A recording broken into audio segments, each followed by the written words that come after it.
Okay, round two. Name something that's not boring. A laundry? Ooh, a book club. Computer solitaire, huh?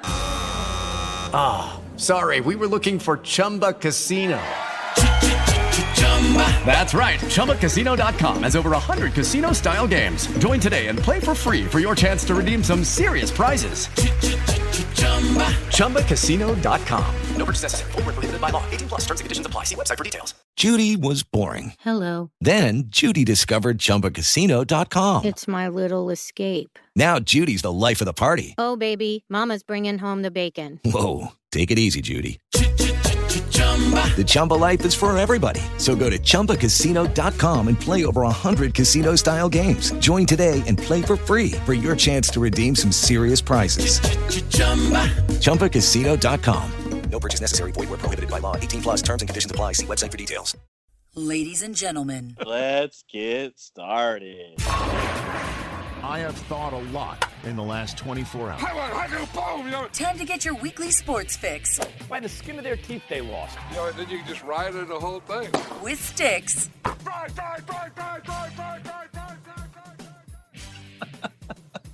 It happened. I don't know how witty we can be. We witty through the whole game, though. Yeah, I wouldn't think shit would have started it off, though. Yeah, I take it away, kids. You got it. You're right. Thank you.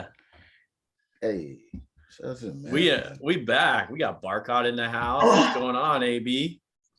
Nothing much, man. Just finally getting some a nice cool day. I think we're only 92 today. Yo, I know. It's only like so 90 out there. After this, it's supposed to be back up to like 107, 110 on Monday. I'll enjoy the cool day today. Man, that's what y'all dealing with? Oh my goodness. But you got rain over there? We were like you got over 110, there? 112 all last week, man.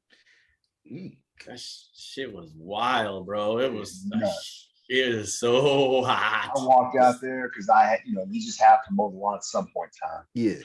And I was literally like, you talk about you walk in the house and you're losing your breath, like not like in a heat wave, a heat stroke, but you just walking, you realize that you're walking down the hallway, like,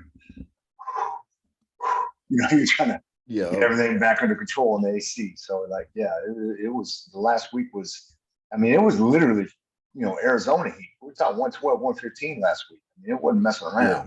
With the excess steam too to go with it, right?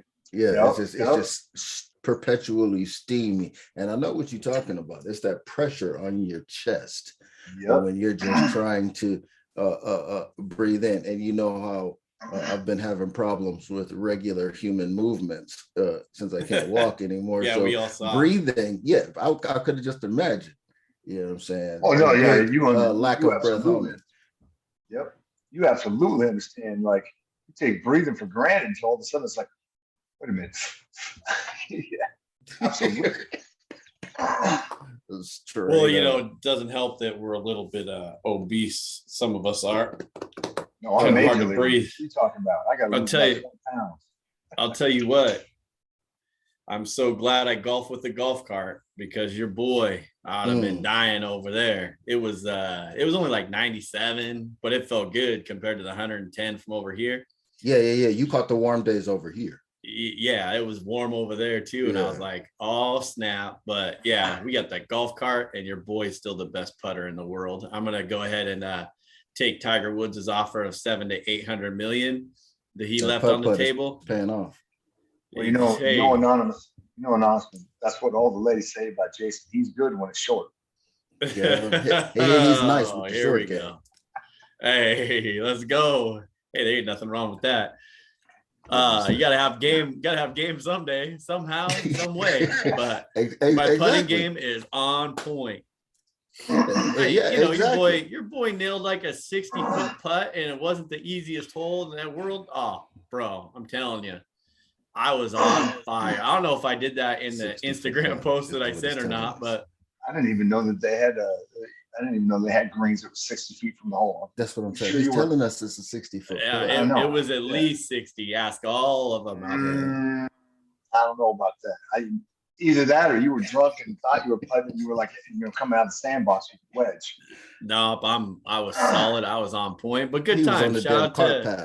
shout out to the Angel Man Syndrome and the Hindu Classic. It was a good time. They raised a lot of money, so good for them. And that's what's up, thanks man. for the invite out there, Danny and Trent Henderson.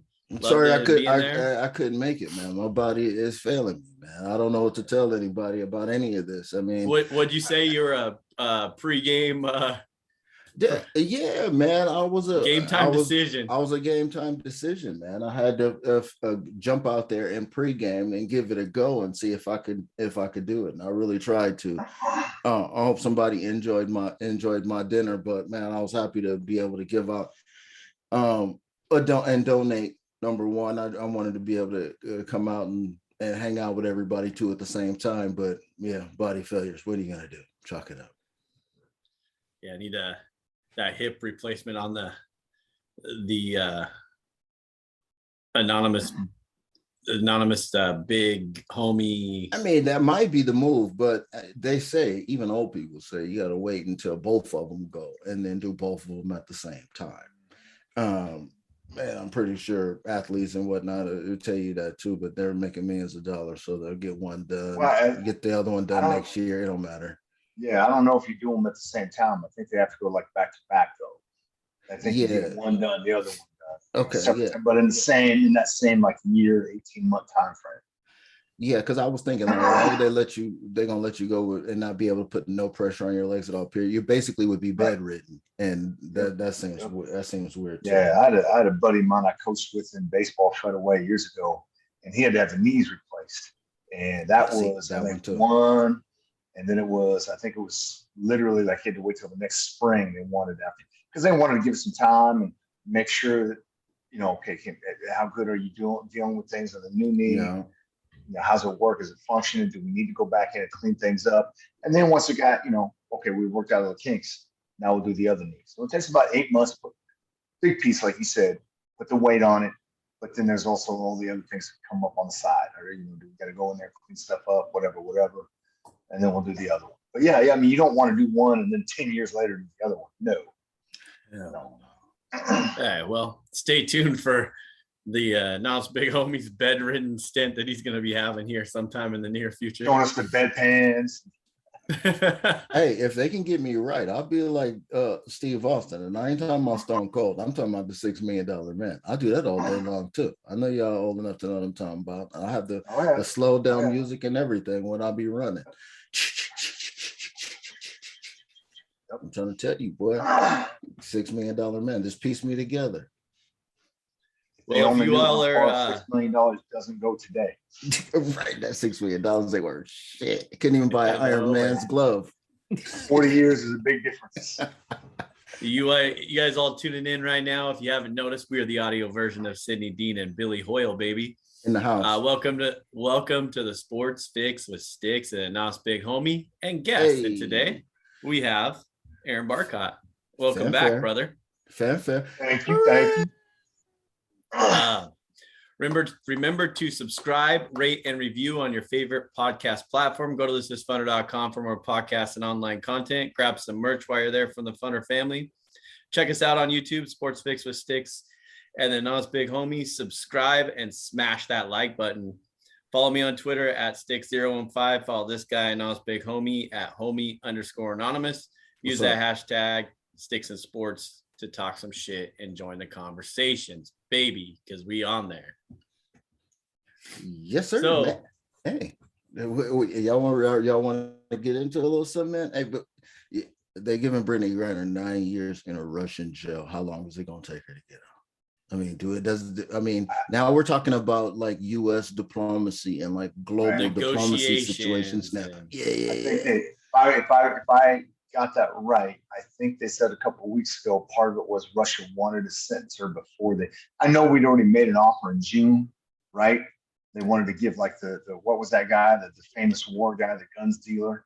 They're going to let him go. Merchant of Death. Yeah, Merchant of Death, which by the way, a lot of people got upset about. And I was like, if you look at his sentence, we're letting him walk in 5 years. So why not trade him out? Because he's walking anyway. So you're going to lose the player at the end of the year. Yeah. So I do think that if I got that right from the news, is that the way things work in Russia anyways, in terms of foreign policy, They want to be able to sentence it, get that victory, and then they start doing the, behind the scenes negotiation stuff. So I think they wanted to really make sure they got their win in the public eye, and then prove a point, say, hey, this was going to happen to you fools. Yep. And then I think they needed that. And I think they needed that sentence. Not that they needed it, but that's how they work. Let's get the sentence done, and then we'll make the deal. Obviously, I think the woman should never have been arrested. I think it was all kind of political because it's just what was going on with our stance on the war in Ukraine. They wanted to make an example. But y'all know that other countries care about weed and drugs way heavier than we do, and we thought that we were like war on drugs, right? They don't want nothing. They don't want nothing nowhere around here. I agree with all that, and I agree with the whole stance that when we go to other countries, we have to respect their laws. I agree with that 1,000%. But that's not her first year in Russia, and she's been smoking weed since at least at Baylor. So I'm sure that's not the first. Yeah. My point is that's not the first time she's gone through that airport with those extra little vials in there for her pen. So I'm just thinking it's the first time they actually searched her bag, because they had to search her bag to find it. It wasn't like, they saw her doing stuff. So my thinking is she's an American that got picked out because of what's going on with our stance on the war in Ukraine, because she's been going there for 6-7 years now, playing in Russia. Professional. Right. So my point is that's not the first time she's walked through that airport with the pen extra stuff in her bags. And it's just the first time they chose to catch her because it's the first time they've been having some diplomatic issues. Not the first time, but it's a little tampering. It's tampering. It is. It's tampering. Now, they trying to get that trade force of trade for the merchant of debt. Should she have been smart enough not to look at it, the situation, and go, this is probably the year I shouldn't do this? Yeah. Yes. But at the same time, we all know it, and that's why we've been young and dumb too. If I've been able to do this every single year for 6-7 years, I'm going to give it a shot until you catch me. And you make it feel normal. I'm gonna think it's all good. Yeah, absolutely. And so until you get set up. Yeah, exactly. And she did. They were waiting. It was. I remember when Snoop got busted for weed in Europe somewhere. It's like you knew that cat was going to have it on him. That's why you searched his bags. So Russia saw her walk in there like, oh yeah, we know her. We know she's going to have something. Mm-hmm. So yeah, so Jason's right. It was a little bit of a setup. Again, you got to be a little bit more aware of what's going on in the international world, but I get it. I would have probably made the same mistake if I'd been allowed to do it for 6 or 7 straight years. But yeah, she's got to come home. And I think today's sentence was just them getting everything out of their system, and now they'll start to negotiate. Because they'll take that merchant of death back in a heartbeat. They could use him in Ukraine right now. I'm sure they'll tell you that. They'll take him back in a heartbeat. And I'm not trying to be funny about it. I'm not. When when there's a situation, they'll take him in a heartbeat. 100%. No doubt. Anything else you boys want to touch on? Well, besides the $700-800 million that Tiger Woods left on the table to go join the Live Golf Tour, that they could offer me I don't know, cool $100 million, and I'd be in there in a heartbeat. But I did see, I don't know if you guys saw the tweet from old Charlie Woods though. Said that Liv already offered him $69 million. He said, "No, my dad's got twice that much, and broad's waiting for me."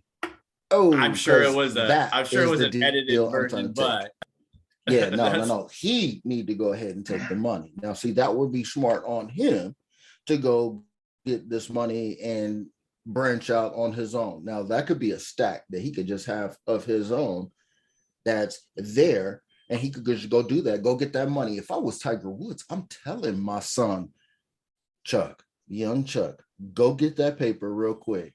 Bring that back over here. I'm going to show you how to, mix this up, and we're going to bubble with it. And at the same time, you know how everybody, all these young people is worried about brands. They love brands. So now next thing you know, little Chuck Woods is brand. I'm trying to tell you, it's mathematics. They should have went. I'm sure it was like a meme Tiger account that was edited, but still, I thought it was pretty funny that they somehow. I don't want them to come up kidnapped neither, because God, you know what I'm saying. You never know. Yeah. I say this: Tiger's got a brand, so he can't take it. I get that, because Tiger, I think we all knew Tiger would take it if it weren't for his branding and the fact that he's already made that kind of money already. He's already made that paper. But he can't. He knew, Nike. That puts Nike in a bad spot if I do this. It puts other, all the sponsors and his I get tired name of and his brand. But I'm kind of on the same level with Colin Cowherd on this one, man. You can't get mad. You can't get mad at golfers for taking this money. No, when the U.S. government still negotiates. So I don't want to hear about people talking about their history and human rights. We all know the Saudis have a terrible record in human rights, and I understand that. But you can't blame golfers. It's not their job to do, international diplomacy.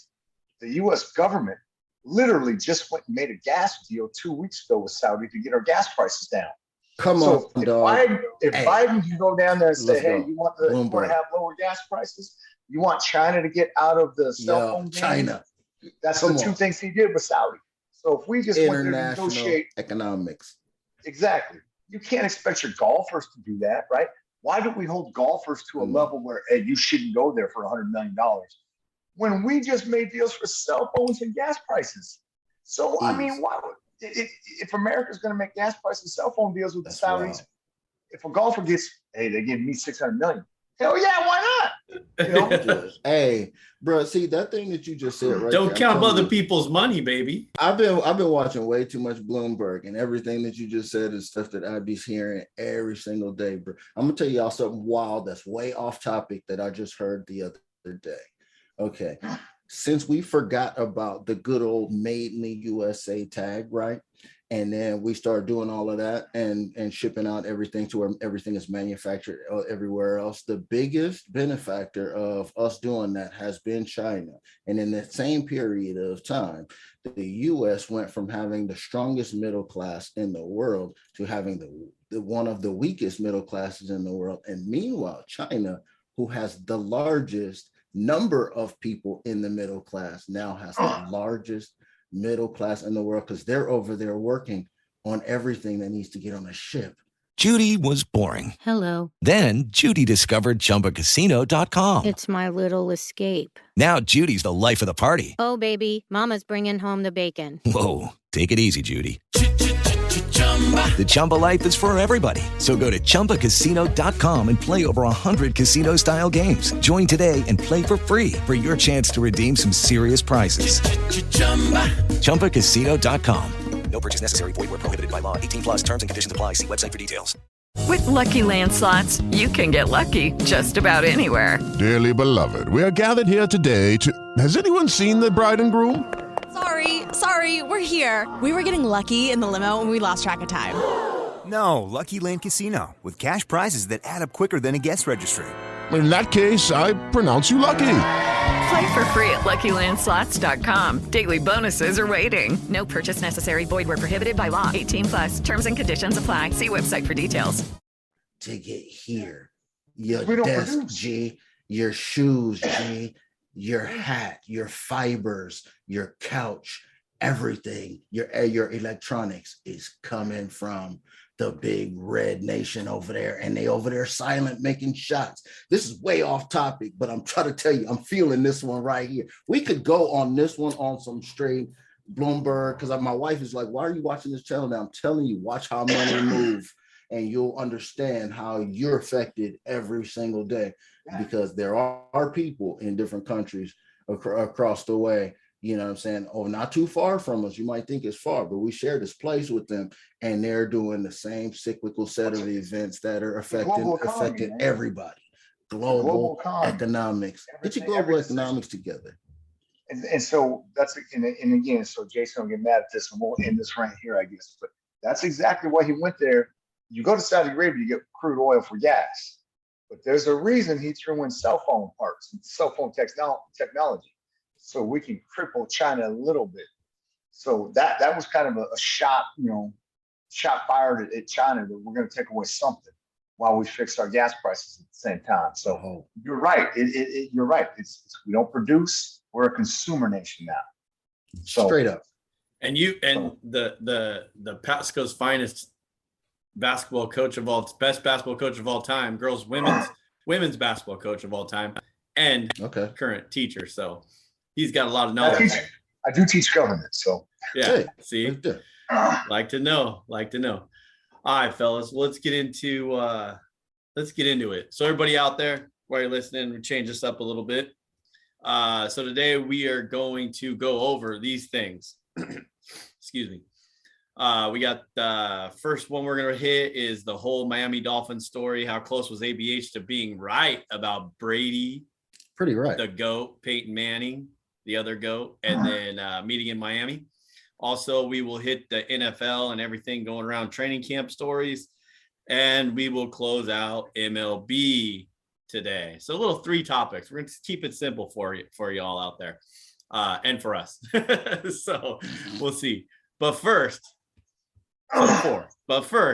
let's talk about the elephant in the room, Deshaun Watson situation. You got to, right? This stuff, look, you know how much I love stuff that has a lot of legs to it, right? Especially when it's like sideline stuff. Especially when it's sideline stuff. Okay, so the basis of what happened this week, NFL hit Deshaun Watson with 6-game suspension. Matter of fact, check that. Not the NFL. Hold on. Judge. That's where we go. There we go. Check that. Okay. Rewind. An independent arbiter, Sue Anderson, after reviewing all the findings and saying a whole bunch of stuff in there too, saying that basically he did it. Basically, is what her word says. She said Deshaun Watson was guilty of everything the NFL said. Oh, straight up. And worse. And worse, because she said he showed zero remorse and no want to apologize. He literally said in one of the interviews and told her, I don't know why I'm here answering questions. Look, one of the joints that were quoted in there that I loved on there was nonviolent sexual misconduct. Okay, so this now creates a whole nother lane now. They done shaved off a piece of another piece to create another piece. And so now we doubling back now. They should have told the old girl back. They should have told her. Shouldn't they have told her, hey, look, before we've given out Josh Gordon this, we've given out Ezekiel this. We gave Big Ben this back in the day. Now take the case and read it and tell us what you think after you do all of that, right? Well, how does she come up with her paperwork on her findings doesn't match up to her suspension that she didn't recommended. Get the grid. She didn't get the guide. It's like A, B, C, and D, like grades. She didn't get the guide. She didn't know where it was supposed to fall. You bet on NFL games, you get a whole year. You kick somebody in an elevator, you get 6 to 8 games or whatever. But what homie just said is correct. She even said it. And that's why the NFL is going to win this appeal. I don't know how long the appeal is going to take once, the NFLPA tries to take it to court. But the NFL will win this. For sure. Because the NFL just once you get a target on your back in the NFL, they just win. Ask Tom Brady. Right, and then now they're hiring this other judge or whatever to do it, Peter Harvey or whatever his name is. Well, it's better. That's better than Goodell though. Good, it would shuffle. Well, that's what I'm saying. But isn't it all gonna not me?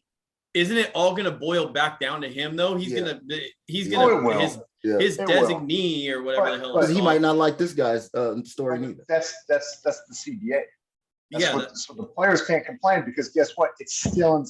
The only thing the CBA said was the process goes from Goodell being judge, jury, executioner. End all be all. We now have an arbiter. Yeah. And then if Goodell doesn't like it, then he can sue, and then he gets to be judge, jury, executioner. He still has final say. Well, what I don't understand is why he's taking this other step to have this other designee to do it. When he's going to end up he's going to end up doing what he wants anyways, right? No, he told the designee. He told the designee what he wants done. Oh, he told the designee. Okay. You know that's he what actually. Yeah. He's not part of the. He gets to kill 2 stones with his bullet with the second designee. So number one is to get back to why she came up with this thing. When it comes to sexual assault, they have never suspended a player for more than 6 games over sexual assault. Now, Silas Red was a running back 5 years ago in the NFL. It was like a third stringer, got popped for weed, suspended all 16 games. So they've established that. The NFL has never established Ray Rice was a physical assault. That was domestic violence. They've never suspended somebody more than so. The Ezekiel Elliott, even though it was 1 or 2 girls, and my man Deshaun's got 24 girls, and we know there's probably another 20 that didn't file. So we're not. Let's be honest. Numbers. There's more than 20 out there. Numbers. That's why she called him. She literally in her thing called him a predator. Yeah. In her final decision, she says he is a predator. She said wild stuff. He did. And he is. He violated every rule you have. But because she's just an arbitrator, she doesn't get to make rules. When arbitrators go through things in law, they can only go by what the established rules are. She doesn't get to change NFL rules. So when she came to 6 games, it's because that's what Big Ben got. That's what Ezekiel Elliott got. You've never given a sexual predator or sexual assault guy more than 6 games. I can't give him more than 6 games because I can only go with what you've done. So she only got for you. She didn't consider weed. What it was. She didn't do I can't write your rules for you. Yeah, exactly. And that's where the NFL failed. And now what the NFL is going to do when they sue, they're going to establish. Because that's what she basically wrote this up for the NFL to appeal on purpose. And now they're going to make a new establishment. You sexually assault somebody, the level is now here. Whatever that level is, it's not going to be 6 games. Yeah, just like they did with the gambling. Yeah, I think they're going to give them probably 12. I don't think they'll go. I know they want a year, but I think with them, I think they'll negotiate to 12 because I don't think the NFLPA will sue if he gets to play this year. It's going to be double digits. I think it'll be double digits because that second digit means something. Yeah. Well, that second digit, and that's another thing that some other people talked about. There were sports gamblers that I watch. You look at the first 6 games, without Deshaun Watson, they could go 4-2. Right. And when he comes back and by the way, he can come back and practice week 4 to get ready for week 7. They would still be on national TV and still be in the playoff hunt. Yeah. If he misses 10 or more, now their schedule gets funky because now they've got to go play Cincinnati. They've got to go play Baltimore. They've got to play some other people. And then they're going to lose enough games that because you know how the NFL does their TV schedule. If you're not viable, we'll remove you.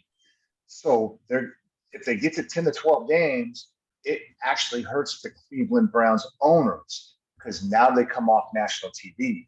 Because now your schedule gets tough enough after game 7, 8, 9, 10 that by week 12 you're probably 5-7, and you're no longer viable in that tough NFC. Yeah, because they got if the way it's sitting right now, they would have a week 7 matchup with the Ravens. Yeah, the Ravens in week 7. So then after that is what you're talking about is when they don't have any division games in that first half of the season except for maybe like a Pittsburgh. I think they have Pittsburgh. I think it might be Pittsburgh. Yeah. And we know the story with Pittsburgh. But then after you get past that 7 matchup with the Ravens, that's when it starts to get a little tight. Because you got the Browns right after that, and then the Bills, and then the Browns again. Right. I mean, you got the Bengals. I'm sorry, my bad. The Bengals. What are you talking about? You got the Bengals. So you go Ravens, Bengals, Bills, Bengals. That's 4 legit teams. Exactly. So you're running back. You know what? This is no offense to you guys, because we need. I'm glad it's almost football season because we need Rudy back on here, the Cleveland Browns insider, the hardcore dog pound fan who takes his family to the dog pound and sits his boys in his kids there. So sit in the dog pound. We need that insider information. So I'm glad it's almost football season. Get him back in here. We're gonna have to get him on here for the pre-show. So. You know, we'll get him back on here for sure. But yeah, it's going to be interesting to find out where quote unquote Goodell's designee takes this because, you know, everybody needs to know the verdict sooner or later. Is there a time frame that they have on this? I haven't seen one yet. For the appeal situation? No. Yeah. Is this going to be another year-long process? So see, that's what I'm saying. Is he going to be playing in the process? And then does he get a serve? So what's going to happen? What's going to happen is he end up playing week 1 and 2, and then they decide. It's going to be like the Deflategate, where they're going to have to file for injunctions. Remember that? Because remember, Tom Brady fought that all the way up. I mean, Tom Brady actually got that thing within one court level, the Supreme Court. So what they're gonna have to do is file an injunction and say he can't play while we do this. That's what they did that to Tom Brady before that came down. We're gonna file injunctions. We're gonna have to say he can't be out there while we fight this, whatever. And that's where they're going to go with that, because he's going to appeal it, and technically on appeal he should be able to play. They're going to ask a judge. They're going to ask a judge to file an injunction, extend the ban, because they're going to say we already know he's out 6 weeks. That's already a no. We believe we're going to extend it, so they're going to file an injunction and ask the judge to honor the 6 weeks ban while they fight this in court. And he's going to, so that's going to be the whole fight. And the judge will likely say. So the judge will likely say, he's out 6 weeks while we fight this, because that's what the judge will tell you. He's not going to overturn. He can't start week 1. Yeah, they're going to say that judge is not going to overturn the other judge's findings. They're going to when the NFLPA appeals it, then they're going to the court. The NFL is going to say we want an injunction. Sit him for 6 weeks while we argue this out for weeks 7 through 12 or whatever it is. Now the NFL still right now. They started off with we want it indefinite, because what they want him to do, because he did not have any remorse or apology, they want him to seek psychological help. And then they want to do the Josh Gordon thing, where after your sentence, you come back, you go through an interview, and you at least got to be smart enough to lie to us and make us believe that you're sorry. But if you come in and do what you did in front of the judge and say, why am I here? We want the power to say you can't come back yet. You know what I'm saying? That's what the NFL is suing for, but I do believe they'll negotiate down from that. And that's why I think the thing will stay out of the courts, because I do believe it'll stay out of court. I think they'll negotiate 12 games, and I think once the NFLPA gets 12, 13 games, as long as it's not a full season, they won't sue and this won't go to court. The one thing I do, and I want to throw this out, I saw this on Facebook yesterday, and I know it's been out there. People upset on the Deshaun side. Well, he already got suspended a year. And I'm like, whoa. Deshaun chose to sit last year. That was his choice. That had nothing to do with this court case. That had nothing to do with these. He said that he didn't want to play for Houston, and Houston cut him that check while he sat. So when people say, well, we're going to suspend him for another year, this is not the Bauer situation where you got suspended for a year, and then they came back and suspended you 2 more. He told the Texans, I'm not coming to work. And the Texans still paid him, so he got a full check to sit at home. That had nothing to do with this. That just had to do with him not wanting to be in Houston. So last year, I heard that a whole bunch yesterday. Man, why would they want to give him more time when he just already missed a year? That was his choice. He could have played last year. That was his call. So it was situational too. But I know y'all heard though. But see how sweet of a deal that he cut by moving to the Browns and re-upping and renegotiating this deal. This $1 million deal is only. This thing is only about to be worth what? Even at 6 games, it's only worth what? When it was, they said it was going to be at 6 games. They said the fine would be like $380,000. Yeah, $307,000. Okay, under the old deal, millions, brother. Yeah. Under his Houston deal, it would have been millions. But Millions. they backloaded the contract. Yep. Tell me that the exact check next year. He's going to get like $75 million next year. Cleveland front office, don't that make you want to go out and play for them right down now, don't it? That they'll look out for you like that? I mean, come on, man. I'm in some deep shit right here. Usually, I'm in cases I got. I'm in deep shit right here. I want to come. Okay. Oh, well, we want you. Well, I'm glad that you want me. Hey, would you do this thing for me real quick just so I could save a buck or two? You know what I mean? Like the commercials say, I need to save a buck or two. You know what I mean? Yeah, so no matter what happens, moving on from Baker was a mistake. I don't think Watson is going to, we've talked about this before. I don't think that I obviously he has some issues going on in his head and his inside. But let's see. Yeah, he could play in preseason. I would be interested to see if he plays in preseason. But moving on from Baker was a mistake for the Browns. They had a good thing going, in my opinion, and this is only going to hurt them. Why are you pumping him up? Because you got Chubb. Why are you pumping their head up like that? You got all that. He wasn't the guy, bro. Come on, dog. Why are you pumping his head? He's a better option than Deshaun is. So guarantee that. Athletically, it doesn't matter. Deshaun will never see the field. You could be playing for you could be playing for a championship right now. I'm going to tell you right now. If you read some of the things that have come out since he's gone to Carolina, that wasn't just the ownership. There was no trust in the locker room. It's come out now that he and OBJ did not like each other. It's come out now that Judy was boring. Hello. Then Judy discovered ChumbaCasino.com. It's my little escape. Now Judy's the life of the party. Oh, baby, mama's bringing home the bacon. Whoa, take it easy, Judy. The Chumba life is for everybody. So go to ChumbaCasino.com and play over 100 casino-style games. Join today and play for free for your chance to redeem some serious prizes. ChumbaCasino.com. No purchase necessary. Void where prohibited by law. 18 plus terms and conditions apply. See website for details. O'Reilly. It's Superstart Battery Month at O'Reilly Auto Parts. Get up to a $25 gift card after rebate with the purchase of select Superstart batteries. Our professional parts people will test your old battery for free and recommend the right battery for your vehicle. For power, performance, and reliability, choose Superstart batteries only at O'Reilly Auto Parts.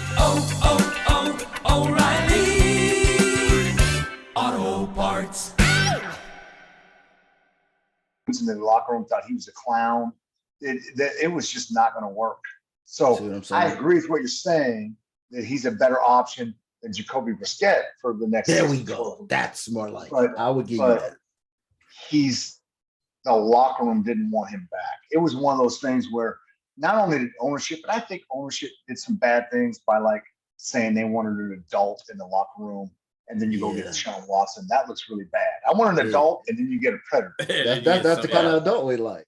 Yes. But at the same time, not only was ownership bashing him, the locker room didn't want him, man. So I think it's a good change. It's definitely a good change for Baker. We can talk about this in a little bit too if we want. He ain't gonna win that it's job. Definitely a good change for Baker, but he ain't gonna win that job. It don't matter. But right now, with the shit going on with Watson, it's just like, how do you put your entire team and you want a leader at quarterback, right? But you want a leader that's actually going to be there from start to finish, not 6 games, 12 games later, no matter how bad he's leading right now. It's training camp. He's leading right now in arm extension exercises right now. And the slow jog for 15 yards, if that. And by the way, I will say this. I've always, up until this came out a year ago or whatever it has been now, I've always been a Deshaun Watson fan. Clear back to Clemson. Especially see a guy beat Alabama. I can't stand Alabama. As long as Alabama's getting beat, I'm rooting for you. But it's going to be, he's going to need that 230. Because you know what? Ain't nobody going to give him a dime outside of football. And so, God bless him. I never understood that Air Jordan football thing that Dabo Swinney put on him back in the day. I never understood that. Yeah, well, I think it was the Alabama situation. I mean, but that's a lot. Now he's nice when Hopkins was there with him. He was nice. Oh yeah, he was real nice. And he had a desolate Texans team that after they got rid of Hopkins, moving.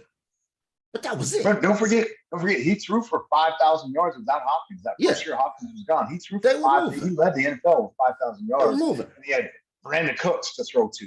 Exactly. So he can get it done.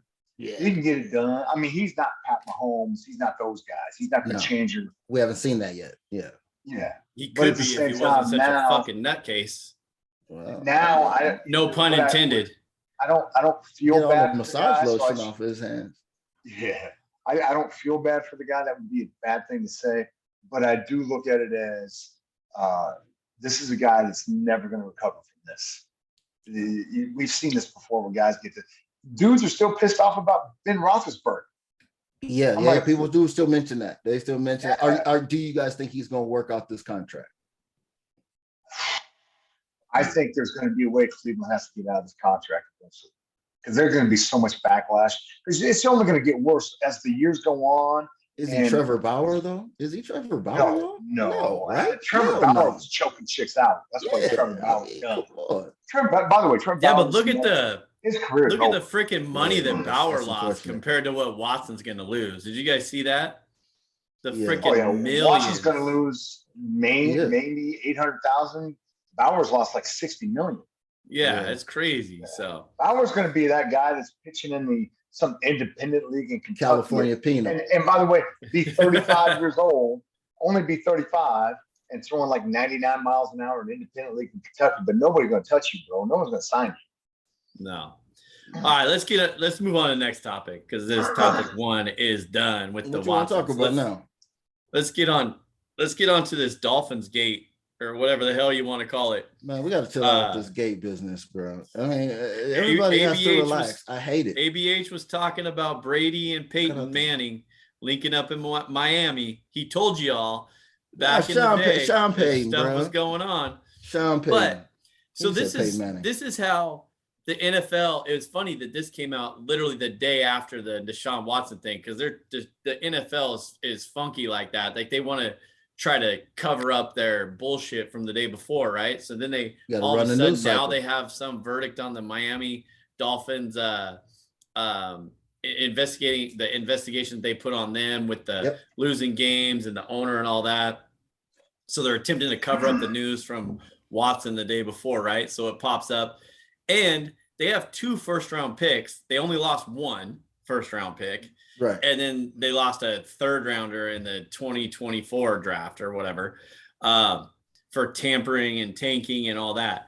So what are the thoughts that you guys came across? And maybe you should explain it to the people, homie, about your inquiries that you got from the homie investigation team early on. Yeah, I've been saying this. I mean, there was breadcrumbs out here, and there were some people that was nosing around with some clues. Now, most of the clues came out after the fact, and this is all started in the rumors of where's Tom Brady gonna go after leaving the Patriots. That started 2019. Yep. Thank you. So that's where the genesis of this situation is. Now, there's all kind of haziness with University of Michigan affiliations with the owner and another cat that's over there too, and this whole Michigan Wolverine situation, brotherhood, I don't even know. But if you go back, this is what started the tank for Burrow, which ended up being tank for Tua, right? So that was that situation with these dudes. They were out here setting up the late night yacht dinners. Okay. Stephen Ross was about trying to win. He saw opening that Bill Belichick and the New England Patriots was about to leave the door open for him to run through this. And he said, I'm going all out, kid. I'm getting all of this, man. Yacht dinners with Brady. Now, when Flores comes on, okay, now Brady goes to TB. Okay, he goes to Tampa Bay. All right. And all of a sudden, because now Brian Flores is like, nah, I don't want to get down with this. So he's making the situation look shady. This is like a good drama that I'll be watching lately. I'm telling you, if you just imagine all of this stuff going on, late night meetings, all of this, Flores comes into the mix. Tom Brady goes out there, wins the championship, then retires. Okay. Then retires. By the way, Sean Payton retires at the same time. Yes. Okay. I was about to say that. Sean Payton decides I'm not playing for New Orleans too. Right. So this whole thing is bubbling. Tom Brady's got a plot of dirt that's in Miami that's being from the ground up built in Miami this whole time. And I've been telling y'all this aerial photos that I put out there, they're out there. I'm telling you. And unbeknownst to all of these figures, now Brian Flores says, hey, I think all of this is wrong. I'm about to sue, and blows up all of this. He did not even know the spark by the fuse he was lighting and how far it led back, bro. If they didn't fire him, they wouldn't have done it. he would not have done a lawsuit. And by the way, Brian Flores comes out smelling like a rose because Brian Flores, the NFL said in their investigation, which we can get into the light fines, that everything in his lawsuit was accurate. The NFL admitted, we found out that Ross came to you and talked about tanking for $100,000 a loss. Yep. But they said, we thought he was joking when he said it. But the NFL's admitted that conversation happened. Yeah. Cash for L's. Yep. And then Brian Flores' other part of the lawsuit was there was tampering going on. Well, yeah, we was trying to tamper our ass off. Now, the one thing we can say about Tom Brady is this, and Sean Payton. In the CBA, it clearly states only ownership there we go. is held accountable for tampering. It's not on the players. If you call a player, the NFL is not going to tell a player, we're fining you or suspending you because you answered a phone call. Mm-hmm. Now, obviously, Tom Brady answered several phone calls, as did Sean Payton. Yeah. But players and coaches are allowed to have those conversations as long as they're not the ones that initiate it. So in this situation, that's why they're completely free and clear because they just accepted phone calls. They didn't start it. Now, once it started, obviously they were convoluted, involved in it and all that stuff. But it only goes to the source. The CBA says the source is the one that's solely responsible. That's why Ross in Miami gets hit with it. I will say this. I saw this on a podcast this morning with Nick Wright. Go ahead. Only 3 teams in the history of the NFL have lost a first-round draft pick. All 3 teams, it involved Tom Brady. Flygate. You're kidding, right? Yeah. Flygate, Deflategate, and now this. Tom Brady has been involved in some way, shape, or form awesome. In all 3 teams that have lost a first-round draft pick over something that they did illegal. Oh, Tom Brady has not been held responsible one time, other than, I take that back. He got 4 games. Go to jail card. But and again, I get the CBA says players aren't responsible for these things, but Tom Brady's name has been involved in every single team losing a first-round draft pick for an investigation. Stix, bro, what do you think about all of this stuff where they're talking about based on the way that Tom Brady's contract was laid out and at his retirement, this is how far gone it was, that letter that he put out on whatever social media that he put that out on was not a legit retirement because based on his contract, he couldn't go immediately play for any other team. He was going to walk into that building as an owner. As an owner. And they were about to negotiate this business about, do you guys mind if Tom Brady comes out and puts his uniform on? What do you think about that? And I could be wrong on this. Anonymous. But I don't know if Tom Brady actually filed the retirement paperwork. Because he was back in 42 days. All these news people was running. I don't think he actually filed retirement paperwork. So he couldn't retire from playing football and go immediately into the office. He could go to ownership. No, he could go and play and put on another uniform immediately the next year. So he was going to go work that front office. And he was going to work the front office. He was, Michael Jordan. They're going to say, hey, what do you guys mind if he go put this uniform on real quick? It's all good. It's been some time. And instead of doing that, now he's going to have a multi-million-dollar deal with, what is it, Fox? Fox. So, which, by the way, is another thing that's funny. You won't let ownership, it's silly when we talk about all this stuff that everybody getting involved. Because now the NBA's got 3 of them now. They're investigating 3 more this year. Because I don't know why they thought it wasn't funny that the Dallas Mavericks backup point guard signed with the Knicks when his dad was an assistant coach with the Knicks. You didn't think there was tampering? So now they're investigating that. Well, it's called an iPhone. My dad might text me, hey, we got an opening. Yeah. You want to come play? How's that? Is that a family conversation? Or, I realize it's a business conversation. Now we're getting into that murky water. And my thing is this. You bring up Tom Brady's contract with Fox. Oh, yeah, I got some on that too.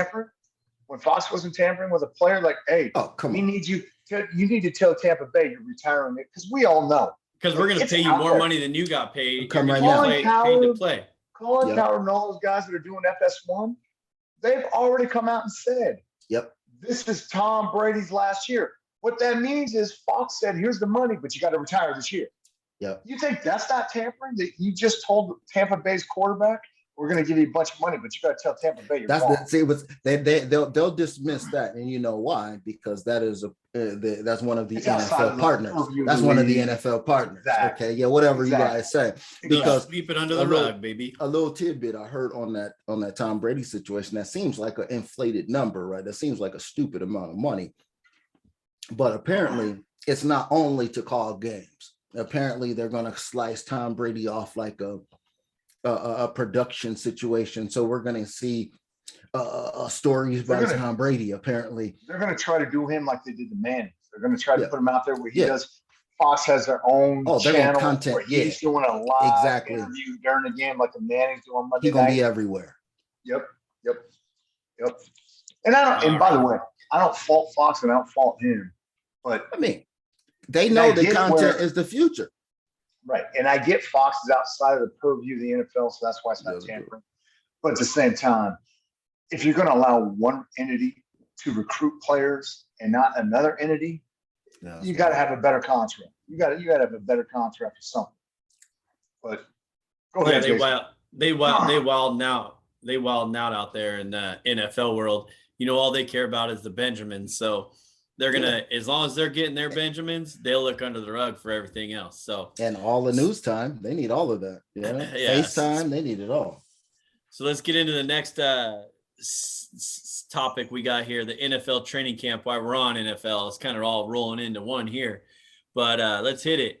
NFL training camps are going. Obviously, already some COVID hitting the camps. My guy, Coach Pete, Kyler, Mr. New Millionaire dude or whatever, got his little I think they only got like 2 days left because they're only in that 5-day protocol. We got a preseason game tonight here in about 40 minutes. You know, got to tune in for that. And homie, remember last year, real quick on the preseason game. Remember last year we were talking about the preseason game? I was adamant it was going to be over. It was like 20. I think it might've been, it's 30.5 tonight.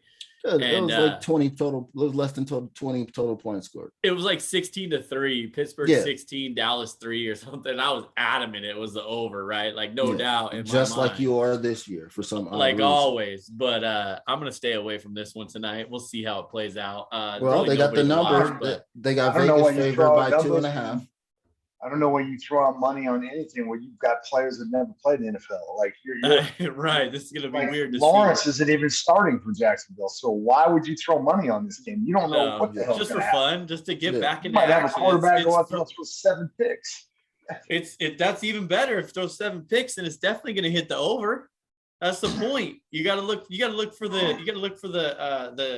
little access points, you know. You gotta get in there a little bit, see what happens, you know. You gotta hope for a little bit of turnovers, hope for some defense. On a guy that's gonna be packing your groceries in 2 weeks. Okay. Wow. Well, the line for if anybody cares about it, the Raiders are favored by 2.5. They said the over-under is 30.5 tonight. In Canton, Ohio, at the Hall of Fame situation. But I mean, that's cool and all that. I don't even think anybody's gonna really watch past a quarter, just to catch up on the latest news and all of that. But I mean, the biggest thing, come on, man, you talking about Kyler Murray with the COVID? Did that give him more time to study? I mean, yo, what's up with this? Dude, okay, remember when we talked about it? Yeah, we 24 hours later is over. Okay, now why? What's more of why do I turn around on that? Why do I need to come back on? What's more of a slap in the face? The putting it in the contract and having you sign it, and making you think about it, or taking it out of the contract, 24 hours later. Either way, everybody's in the know, right? Everybody knows everybody else's hand. It's like we're playing a 7-card poker. But everybody can see everybody's hand, basically, is what that was. Yeah, I don't know why he would sign that scare tactic and push back, because contracts are public knowledge. And so once he signed that $230 million or whatever it was contract, Someone It found was good. It was coming out. Like there's no way reporters weren't going to go pull the contract and sort through it, because obviously his agent had made a big deal of it. Even a year ago, his agent threatened to go back to baseball. So this had been an ongoing situation. So that was a contract that clearly, in every big contract, somebody's going to pick through it because they're the public records.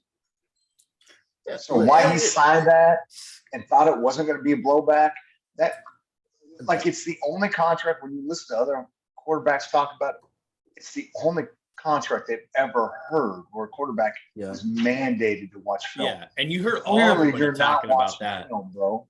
And Clearly, the Cardinals realized that they shot themselves in the foot, and they made their quarterback look stupid. Whether they intended to or not, the less than desired effect happened 100%, because whether you said that as a protection for yourself and hope nobody saw it, or the fact that it's out there, it is a known entity at this point, and you have officially made him look stupid. So you had no choice except for to go out there and publicly let it be known that you took it off as the Cardinals, because you can't afford to have this little dynamic going on in the locker room that's been going on for years. Everybody's been talking about the Cardinals organization is a disaster.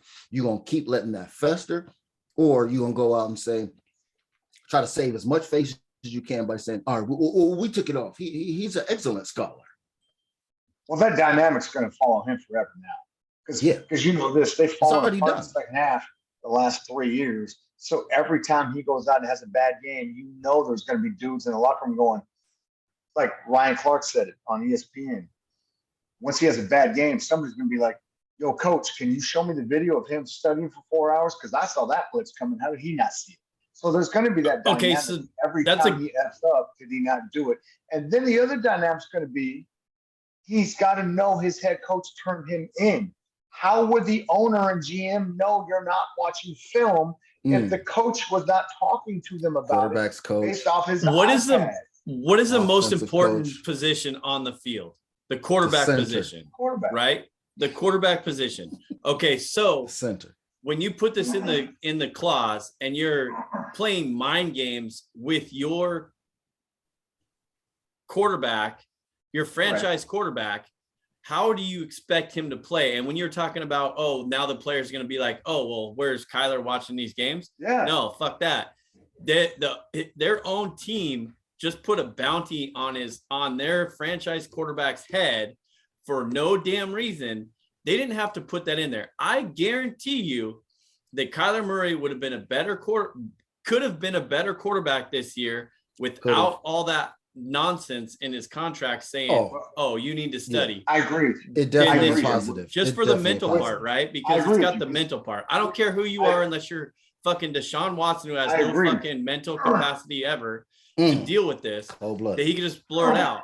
But if you're a gamer like Kyler, you're going to think about that. Okay, cool. Now you're kind of second guessing, not really, because he has said that he is he has the physical attributes and it all clicks in his head when he's out there on the field. I hope that for Kyler, even though he's in the NFC West, but to put your quarterback under the fucking microscope of not being able to study film and be better by studying 4 more hours a week is bullshit. Yeah. And that's on you as a franchise to take the hit on this and not the team to be able to degrade him if he does have a bad game. So I will say this. There's 3 things. Number one, you're right. The team should have made him study. If you thought he wasn't studying, you should have made him stay at the complex for 4 hours the last 2-3 years. 100%.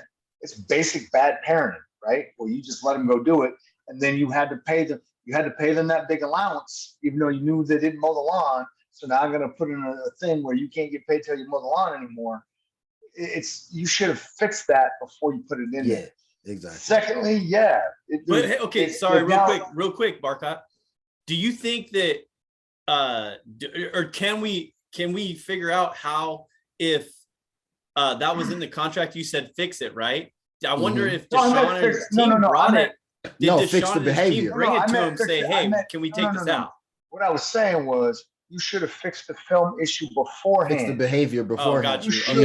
What I'm saying is, you should. If you didn't think you'd watch a film, I agree with that. Then coach to excellence. You should have had quarterback coach, head coach, GM sit his ass down and watch film 4 hours after practice. That's right. Whatever I'm agreeing with you, Jason. They could have fixed this beforehand. Now the other piece, number 2, you put that in the language. He's basically effed every bad game he has for the rest of his career. And God forbid he have a bad second half like he's had for 3 straight years. That shit's going to be thrown in his face by his teammates in the locker room. He's lost respect, basically, in the locker room. He's going to need a guy like D-Hop to come in and save his ass. Because as good as of a guy as he may be, as much as his boys in the locker room may love him, when you start fucking shit up and they start, man, you got the Rams and you've got San Francisco. No offense to Seahawks aren't going to make any noise this year. You got those two whooping your ass. Your teammates are going to be like, bro, did you watch film this week? Well, I don't. The contract language. And then the other piece is you never should have negotiated that in there. And if you were going to negotiate it in there, and I agree with you, but in worst case scenario, you'd already failed by not making him do it when you realized he wasn't, by just making him stay there, not putting him in contract. Right. But the worst case scenario, if I got to put this contract, can I word that differently where it's not attached to film? Yeah, it's and an I just addendum. Attach it to extra hours of whatever, because we've known, guess what? He's been injured 3 straight years. So maybe we could do the film thing as extra hours of PT, doing this and they're not something that's not that, but you and the quarterback know, yo, I'm going to pay you for this, but your ass is watching film. That's what it really is, unless you want me to embarrass you. But I agree with you, Jason. That's my point on those 3 points. Yeah, no, I like that. I agree too. Like, why are you going to put that in there and embarrass him? Exactly. That's the word I was for. Yes. Embarrass him in front of everybody. And now, and it's 100% right. You know damn well they could have put in there exactly what you just said, Barcot. They could have damn well put in there PT and told him off camera, that, and been like, hey, you know what's going to happen? You know, while you're getting your massages, not Deshaun style, but while I know what you're saying. There's going to be an iPad in front of you. We can check out this iPad a little bit. But see, and this again, might be. Homie, you said it too, though. Coach to excellence, right? You could coach him up before and then just get him, hey, you know, take a couple hours here. We need to look at this defense this day. Cool. You can get on the iPad. They all link. All the iPads link to the corporate office, so to speak. The owners of the teams. They know how many guys on their team are watching film. You know where the weakness is? You know where the weakness is? Cliff Kingsbury. He's not Brian Shanahan. He's not Sean McVay. He's not Andy Reid. Yeah. What I mean by that is he's not the one that wrote the contract, but he's the one that didn't hold his quarterback accountable when he knew he wasn't watching film. He's the one that turned his quarterback over to the GM and the owner. Hey man, this kid's not watching film. You should see him at practice. That's how the owner knew it. See, that's that tattletale behavior. But see, that's what I'm saying. At the same time, that might speak to what everybody has been saying about this franchise for a long time. Okay, that there's a lot of just BS that goes on around there. That's why people want to be out, and it might say something to the fact that as soon as they take same franchise, as soon as they take Hollywood Brown and activate him onto the list to start practicing, he immediately goes right out. Hops in the ride, busted for reckless driving all in the streets. Yep. Okay. So what goes on in Arizona? What does that tell us that goes on in Arizona? So like the coach, the head coach is snitching that he's not watching film like I wanted him to the ownership. And somewhere along the line, the ownership is down here cleaning all of this stuff up and condoning, because basically if there's no discipline, you're condoning. That's always you're the coach. You're the coach. I learned that as a coach. You're the co-signing it or you're coaching. That's right. So go ahead. So, and that's exactly it. So, I mean, if there's an aura of this floating around, Hollywood is new to this team. Okay. That shit didn't fly in Baltimore. Exactly. We know under Harbaugh, that shit didn't fly in Baltimore. Exactly. So as soon as he gets out there, now him and Kyler got photos all at the restaurant in public with bottles and all of this, and they're former college teammates. They out here chilling and all of this. So they might be thinking like everything is everything, because this new school athlete, man, there's something to be said about this new school athlete and the way that their brain works. Shout out to Paulo Banchero, because I've seen an interview with him, and it seems like this young Northwest cat might have his head screwed on straight and knows what he's out here trying to do with himself. But a lot of these dudes, I don't think do. And what happens is it just becomes everything. They don't have that drive to hone their craft early in their career, especially in football when you're not even promised the first 3. Everybody be out by 4 on average, and more and more. It's cats retiring in good health at a very early age, getting up out of the game, you know what I mean, with their faculties in order. So, hey, man, I don't know. It says some, a lot of the stories going down in training camp, but I mean, I thought that one with them 2 dudes, okay, who got all the social pictures together, this fool don't study, and this fool out here riding the whip crazy. And getting busted. And don't forget they were teammates at Oklahoma. Yeah. So I guess my point is, you know, with Cliff, and I agree with everything you just said, homie, being a snitch and being everything else. My point with bringing up Shanahan, McVay, those kinds of coaches, even those are new era. Even though Shanahan's dad was an old school guy that he coached under. And by the way, let's not forget where RG3 fucked up his career, because when he was at Washington as a rookie, he had Mike Shanahan. Yeah. Ryan Shanahan was his offensive coordinator. Yeah. And Sean McVay was his quarterback coach. Yeah. And he still fucked that up. So that's why I have no respect for RG3. You had 3 great coaches coaching you. So, but my point is this: Ryan Shanahan's not stitching his quarterback out. Ryan Shanahan's. There's been rumors about how bad Trey Lance looks, but we don't see the 49ers and the coach saying stuff. Yeah. Sean McVay, we knew he and Jared Goff didn't get along at the end, but there was nothing out there until the very end, where it was obviously the very end. But it was at the Judy was boring. Hello. Then Judy discovered ChumbaCasino.com. It's my little escape. Now Judy's the life of the party. Oh, baby, mama's bringing home the bacon. Whoa, take it easy, Judy. The Chumba life is for everybody. So go to ChumbaCasino.com and play over 100 casino-style games. Join today and play for free for your chance to redeem some serious prizes. ChumbaCasino.com. No purchase necessary. Void where prohibited by law. 18 plus terms and conditions apply. See website for details. Very end. Once you heard that, you knew that had been bubbling. Mm-hmm. My point was Cliff Kingsbury has been snitching on his QB. I get that Arizona as an organization has to own for what they did to him, but it started with the head coach, because the head coach is the one that fed the organization the information. The owner's not on the sideline watching. And what'd you say, Barcot? What's the line? That was his handpicked guy. What's the coaching line? Yeah. You either coach it or you're part of what? You either coach it or you can co-sign it or condone it. I've heard it said both ways. Coach it or co-sign it. Yep. Coach it or co-sign it. And Cliff clearly co-signed it until I feel Cliff got nervous. His job was on the line, so he started talking bad about his quarterback. And that's why they threw that in his contract, because Cliff probably felt some heat.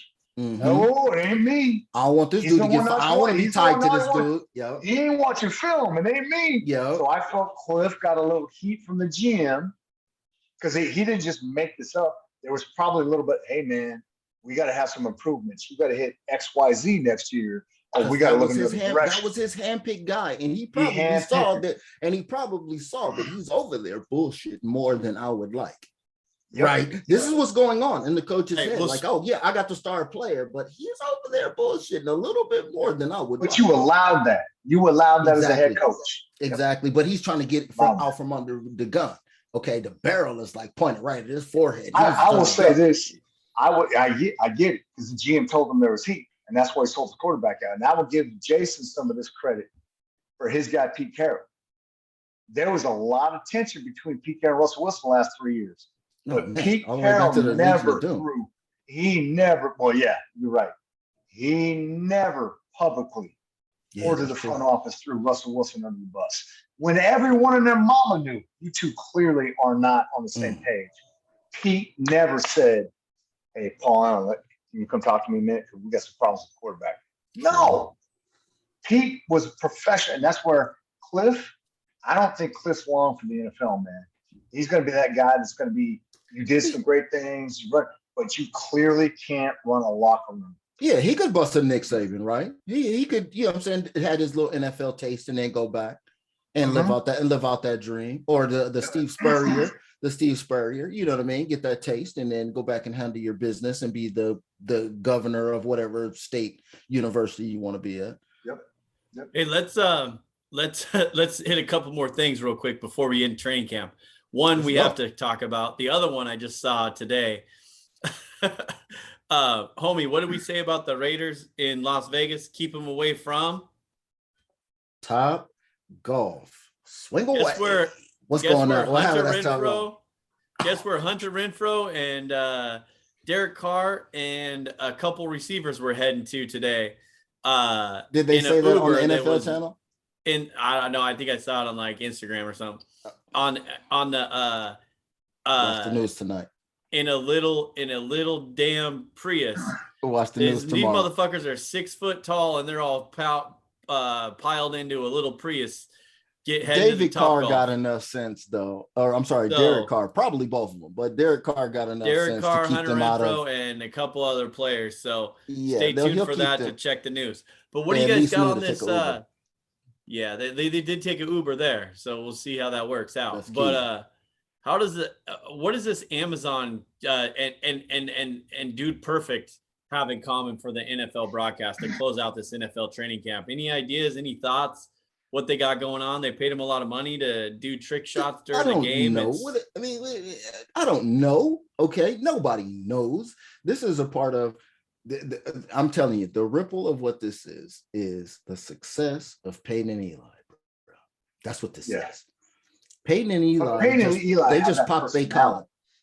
Yeah, they just popped their collar right now, knowing that these little dudes who got YouTube clips of crazy hoop shots, okay, is about to have an alternative broadcast that they just got paid X for by Amazon because they're trying to get in this live sports game. Ooh, what am I going to be worth as Peyton Manning is all on network TV with game shows that he's producing? Same thing with Steph Curry and all these dudes. By the way, Amazon tried to get Sean McVay. They tried to recruit him away from the Rams this past year and make him a part of it. I couldn't even imagine what that will be. I mean, what kind of trick? I mean, we've seen the Nickelodeon situation. I don't know, but you guys getting slimed. Yeah, I don't understand. I don't understand what that is. But like I said, it's content. So if you can pay these dudes and Amazon as many packages they're selling, trust me, they can afford anything. Okay, anybody to do anything. Yeah, Amazon. Jeff Bezos is buying everybody's life multiple times. Okay, whatever he needs you to do, you're gonna go do it. But man, y'all, look, it's been a couple of injuries out here too that's affecting in training camp. You know, it's always a couple good things that's gonna happen in training camp before we close this out. Somebody's gonna have a season-ending injury, which I talked about last week. It's bound to happen. It's gonna be a couple major injuries, and it's gonna be some. Denver have already had 2. And it's going to be some scuffles. Okay. And this time the scuffle was in-house at the Saints is fighting each other. Jameis Winston, your boy, young crab legs. Hey, Jameis is staying out of it, bro. He's too busy eating crab legs. You know good and well, a team that has him on it, he was in the middle of that strum with them dudes hyping it up. But yeah, that was funny. But I mean, Tom Brady losing his wingman, his center for the season. That might mark a sign for things to come right there to me. That's how I took it. What about y'all? I think it's going to hurt the running game. He was ranked, by the way, as the 23rd best center last year. So we're not talking about top flight. We're not talking about top flight center. However, metrics. The one thing they say about Tom Brady is he'll survive bad tackles. He can't survive pressure up the middle. And so my point being, he's not the best center in the league, but if he's 23rd and he's your starter, what's your backup? 42nd, 45th in the league. So probably now, a lot lower than that. Yeah. Now I've got to survive pressure off the tackles and up front.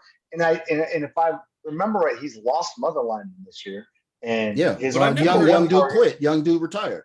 Yeah, and his number one target was Curtis Godwin. Remember, Tom Brady under Tom Brady, Godwin got the catches, not my guy Evans on the outside. Now, Evans was a 1,000-yard receiver, but remember, Evans was that guy getting 1,000 yards on like the last game of the year. Long ball.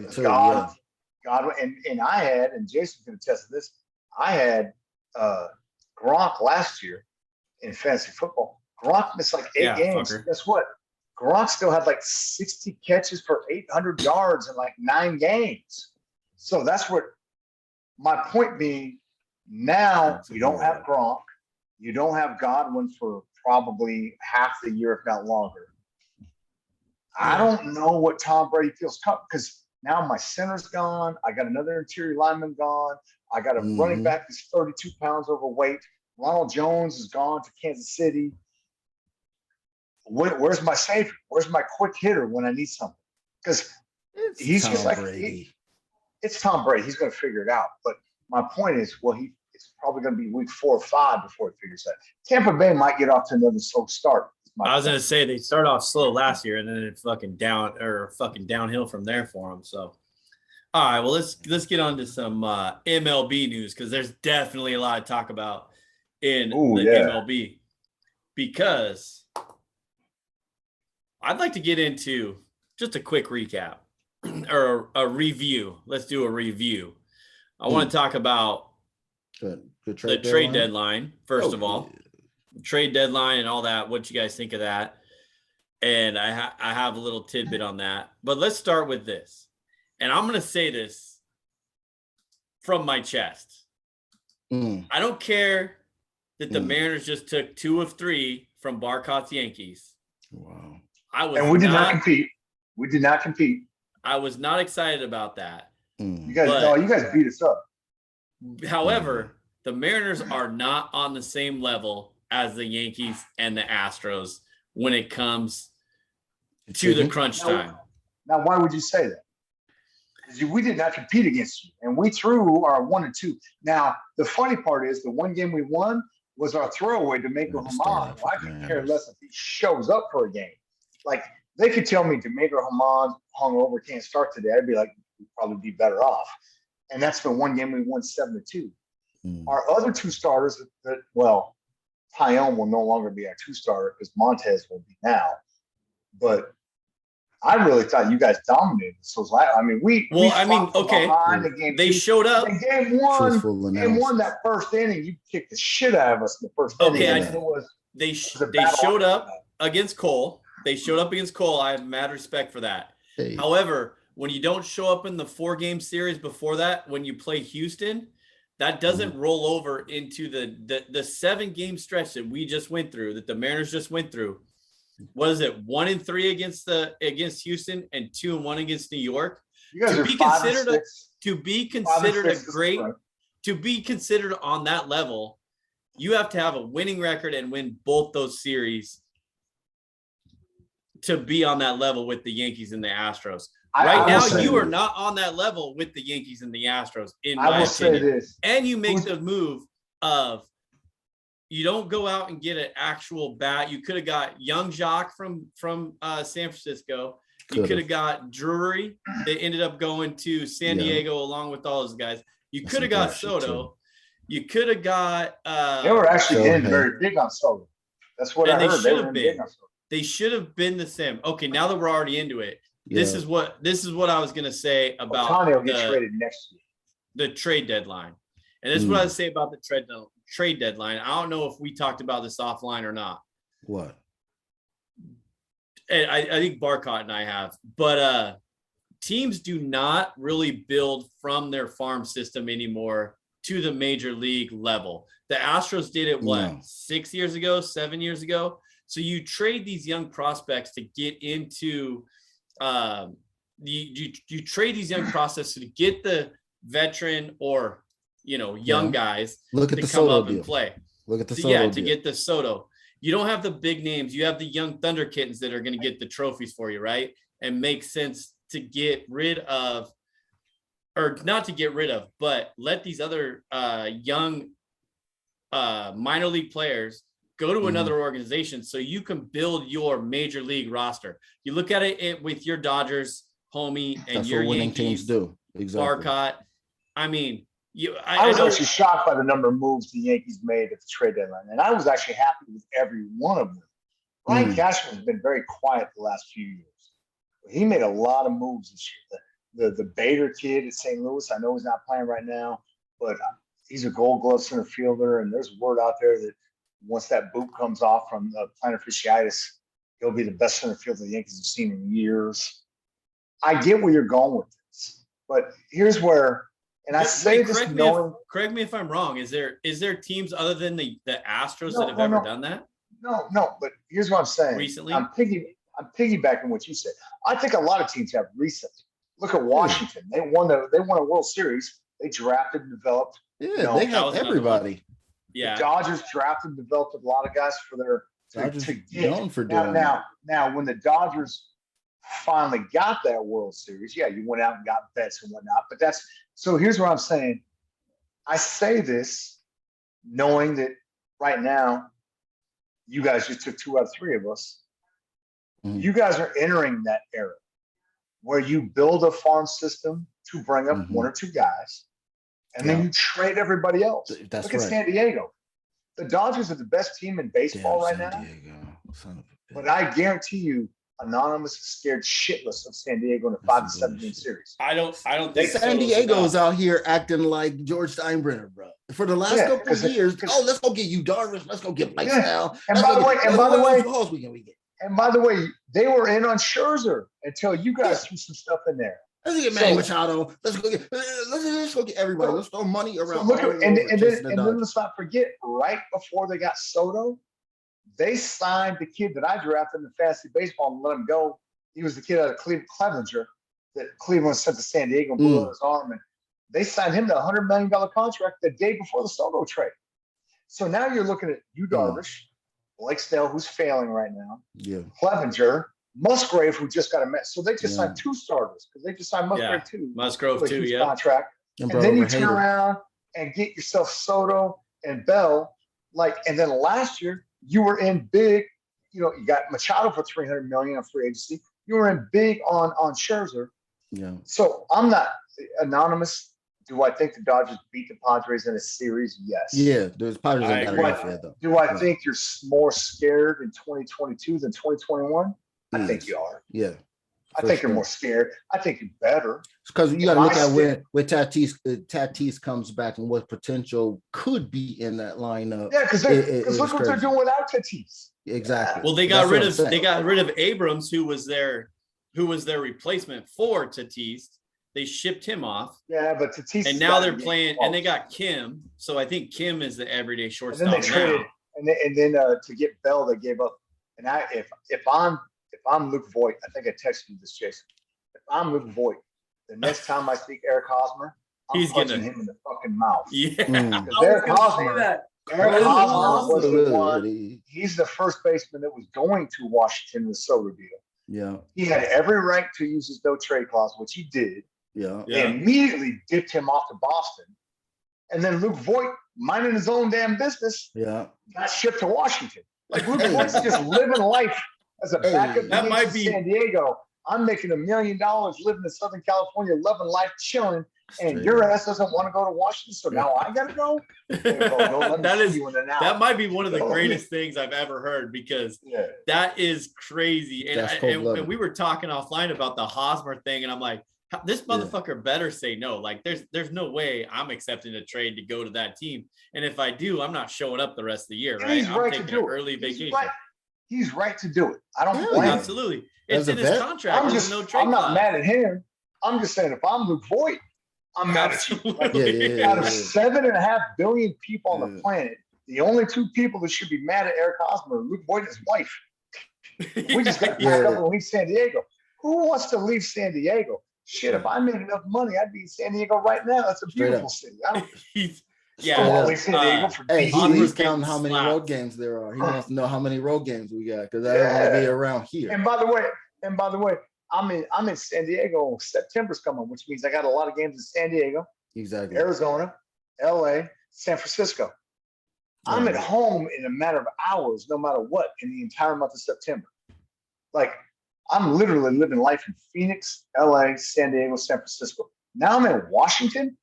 And that's the only reason I say I don't blame. I'm glad you brought that up because I would have forgot about that. And that is like the greatest story ever because I was thinking, if I'm Hosmer, I'm declining the trade no matter what. I don't care what you're going to do. If you're going to ship me out and the only way you're getting Juan Soto is if I leave, no, I'm staying here because our team that we have now is actually decent. And they didn't get that much better with Soto. They got better with Drury and Soto. I agree with that. And Bell. Don't forget Bell. Yeah. And Bell, yeah. Bell's having a great year. I forgot about Bell. But yeah, Bell too. I will say this to answer your question. You guys are getting into that era where Homie and I know. Yeah, you build up to get one. You build up to get your boy, your leadoff hitter. You build up your minor league system to create that kid. But then you build up the rest to trade for Luis Castillo. The Yankees built up to go get Montez. And by the way, Oakland's closer in the deal. So when I heard we didn't get Castillo, I was mad. But then when I heard we got Montez and Oakland's closer, okay. And then, and Homie will acknowledge this because he loves this too. That's why the Dodgers and Padres can trade every year. What Brian Cashman did, made 5 trades. Guess what we got? 3 of our top 10 minor league players, both our shortstops and the Dominguez kids, we kept. So if we need to make a trade in the winter, oh, wait a minute. We still got the Volpe kid that everybody wanted because he's 30-30. He's a 30 home run, 30 stolen base shortstop in the minor leagues. Okay. We still got him if we have to go get something in the winter. So we didn't sell the system. We didn't sell the farm. We didn't deplete. Nobody really sells the farm because there's not really there's not that many. There's literally CJ Abrams was clutch. Novelli Marte for the Mariners is clutch. Like a top prospect that's gonna be a major league player, right? So you give them up, but they're still young. Just like your guy Jason Dominguez in New York. What I'm saying, the difference is we're not a young team anymore, nor the Dodgers. The Yankees and Dodgers are stacked. Yankees are never a young team, bro. So, when we brought up Gary and Aaron and the first baseman we traded off years ago, we were all 25-year-old kids, and we brought up Glaber at 21. Now we're 25 to 30. Yeah. Glaber's just hitting 25. Judge is hitting 30. We're getting there now. Severino's going to be 30 next year. Our bullpen's 26, 27-year-old kids. But my point is we're established. You guys are still very young. So you're going to trade a lot of pieces. So to answer your question about who brings up a farm system, nobody in the playoffs does. Nobody that contends for a World Series. The Houston Astros were the last one. Tampa Bay also. But at the end of the day, Tampa cannot contend like Houston can because Tampa doesn't trade to bring on money. Houston just brought on Mancini. They just brought on. I would have took him Vasquez. Too. They just brought on Vasquez. Houston traded parts in the American League, not to the National League, to get better right now. And the Mariners are getting there. That's where the Dodgers and the Yankees are. That's why, so that's why I started by saying you took 2 out of 3 of us. And right now, hey, we're 18-18 in our last 36 games. Now, what I will laugh at is we're 18-18 in our last 36. And Toronto's in second place is made up of 1.5 games. They've gone from 12.5 out to 11 out, while we played 500 ball for a quarter of the season. But you're getting to that level the Dodgers and the Yankees are when I told you big boy baseball, well, you got to make decisions. Really? Who am I giving up? Who am I trading away to get talent? Do I want to keep Volpe at shortstop if it gets me Castillo? No, I'll take Castillo. But you tell me keep Volpe and I can still get Montez and a closer who throws 98? Okay, I'll take that. You're getting into that point now where it's no longer the Mariners bringing up young talent that you've got to watch through single A, double A, Tacoma. You're going to have to start giving that shit up. You're going to have to start giving it up to win. And it's not about giving it up. It is about giving it up. And it's also about getting them up there at the right time. Because we talked about this in the preseason. We talked about this in spring training. I said Julio Rodriguez does not need to be set in the minor leagues for another year. He's ready now. 21 years old. He's ready to go. By the Don't way, waste his time. He's played 1 or 2 games since the All-Star break. Don't waste his time being in the minor leagues like they did with Kyle Lewis, where he has a subsequent to injury. That was my point. So, and then again, that's those fucking who was it? Houston who threw out his ass? Houston who hit him on the hand? It was probably I was up at the golf tournament. So Saturday night I saw it. Yep. So I'm glad Jose Altuve got hit in the fucking head the next day on the first pitch. Because that's what he deserves. Little fucker needs to be hit in the head. See? Why you want to hit me in the head, man? I was waiting for it. I set you up.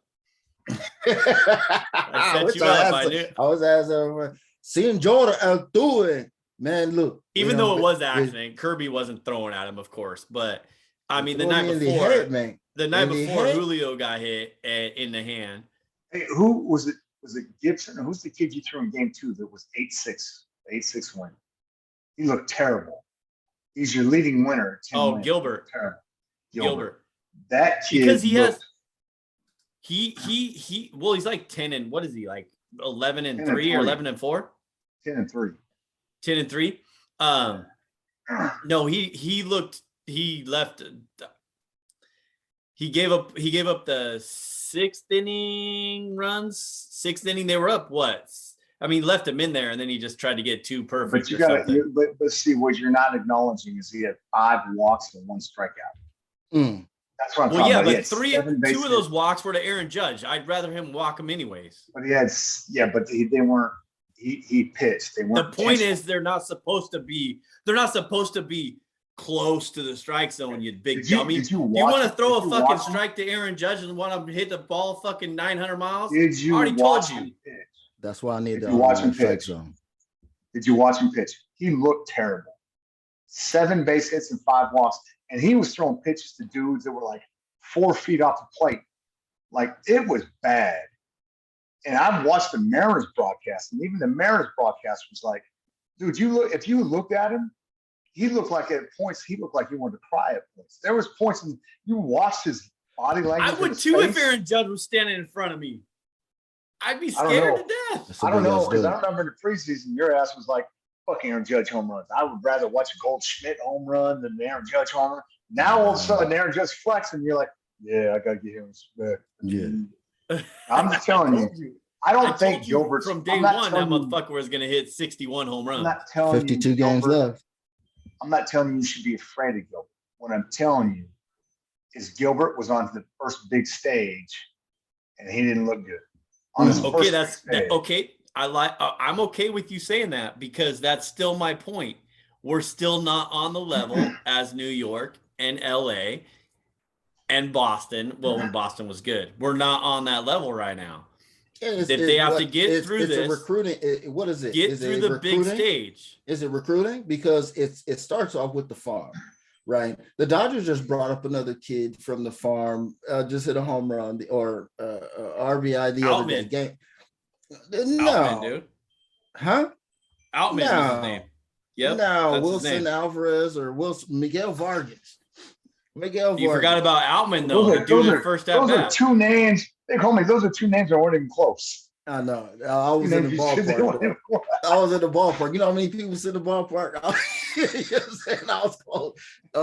But yeah, no, we still bring up guys all the time. And you know what happens with? I mean, the Dodgers have a consistent a pathway to the bigs, and that's just how they've always done. The Yankees have been known for doing it their way: cash out, smash out. They'll go give Ricky Henderson his money. They'll give Straw his money. They'll give Doc money. They'll give Rocket money. They don't give a damn. They'll give you money. But the Dodgers will find these cats. I don't know where they be, but I'm telling you, the scouting. I have no idea what's going on there. You know what it is? They need an outfield bat. They need an outfield bat. What the Dodgers do will find cats, and the Dodgers will get a Trace Thompson, brother of one splash brother Clay Thompson. Oh, you don't say? Being mad productive now. What are you talking about? Oh, is he really? He's being productive right now as a pinch hitter, putting balls in play. I will say this, and I say this with the Yankees. The Dodgers' track record in the minor leagues and rookies. No. The Dodgers. I'm not disagreeing with that. I do not disagree with that. You are not wrong. Look at that lineup. Look what they brought up. Look how much is homegrown. What I will hardly any of it now, though. But yeah. What I will say is, how much of it is homegrown now? I can't argue because every year, the last 5-6 years, you guys have been right there. Obviously won a championship also in 2020. And every year you're in the middle of it. I can't argue that. I'm not arguing that. What I will say, how much of that homegrown talent, while it's won you a championship, Bellinger's got to go. That guy's been terrible for 3 years. Come on, though. Yeah. And I realize Muncie's got an elbow injury, but he's hit. Like, it got so bad that you guys literally, and I get it. I get it. I'm not making fun of you, but it got so bad. It was like, we'll take Gallo for a double-A pitcher. I was just going to say Gallo. We need a left-handed bat because guess what? Muncie and Bellinger. This is going to be the breakout for Muncie. Now Muncie is injured. Literally, Muncie needs Tommy John surgery. That's why and then Bellinger, I don't know what the fuck happened to him. Like 3 years ago, he just fell off a cliff. Maybe he'll become like Matt Carpenter, though. He might, but Matt Carpenter had to get released. Like Bellinger, he got to get chopped. Bellinger. By the way, the Matt Carpenter, i.e., the Disney rookie story, that's not going to last. It's already over. I mean, he hit that single off the wall against the Mariners. That's about the hardest hit ball he's had in 5 days. So he's not about to. So his 27 home runs that he's had in 12 at bats isn't good enough for you. He's got. I mean, Jesus, what the fuck are you talking about? The guy's Kurt Warner right now.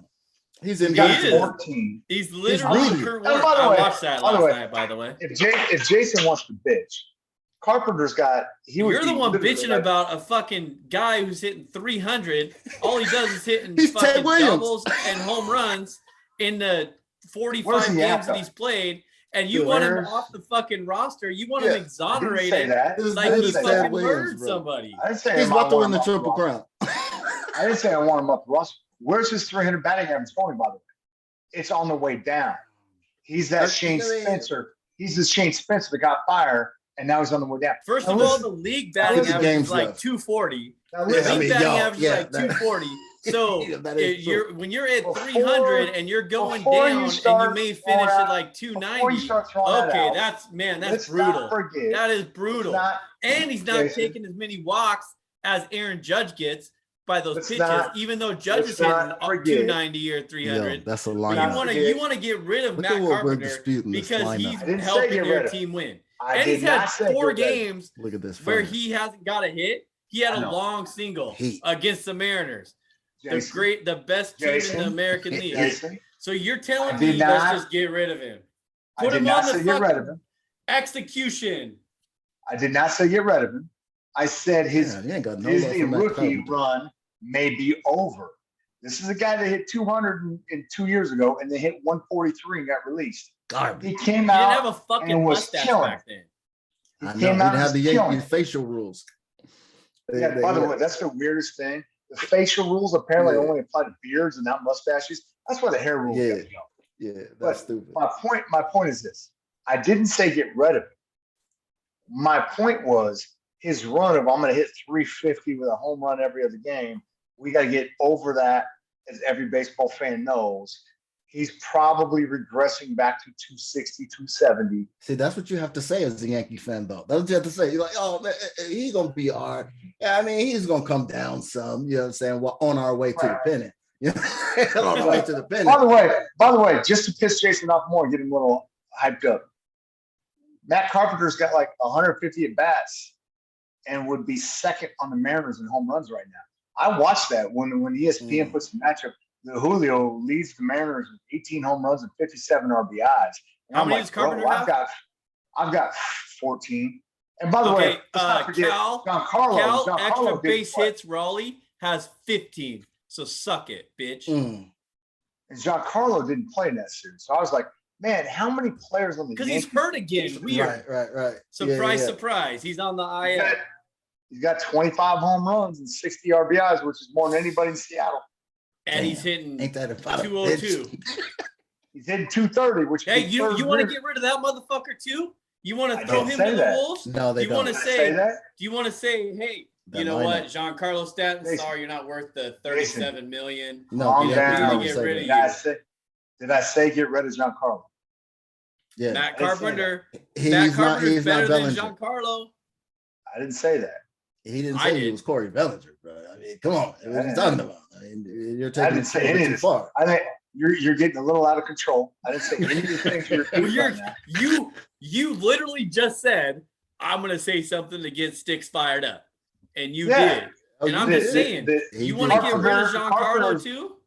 I didn't say that. I said Carpenter has almost the numbers that your main home run hitter has.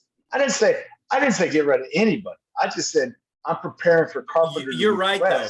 You're right. Julio took the first month off because he was getting jacked by the umpires. So you're right. And now he's hurt. And now he's hurt. And now he's hurt.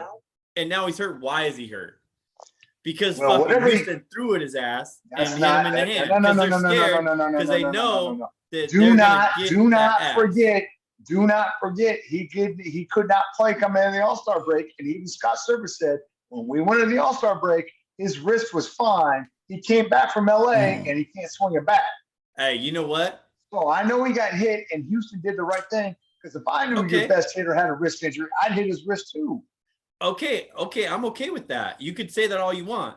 Because you know what's going to happen is every team goes through injuries.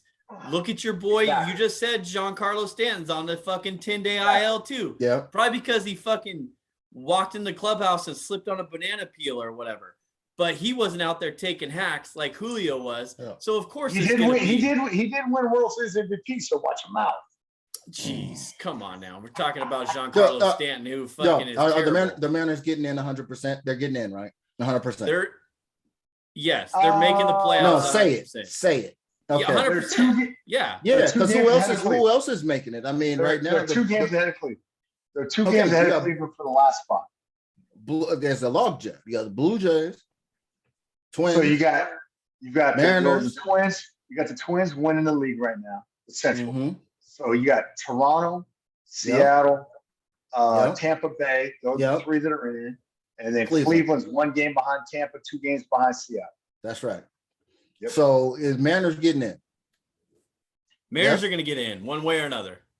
All right. Okay. Hey, right now, the way we'll work out is Houston and Houston and New York are buys. In the the NL would be the Mets and the Dodgers on a bye. Mm-hmm. I know the AL now. We take this post game. Let's do it. Yeah, post game. Hold up real quick. I hope this doesn't fuck everything up. Hey, thanks everybody for listening. We're gonna head to the post game show on YouTube. So after you listen to this podcast, you roll the post game. You roll the post game after hour special here that we got for you. So we'll see you there. Sports Fix with Stix and Nas Big Homie on the YouTube channel. Thanks for listening. Peace. That was Sports Fix with Stix. Thank you for listening, and don't forget to subscribe, rate, and review the show. If you want to join the show, use the hashtag StixandSports. Winners don't make excuses.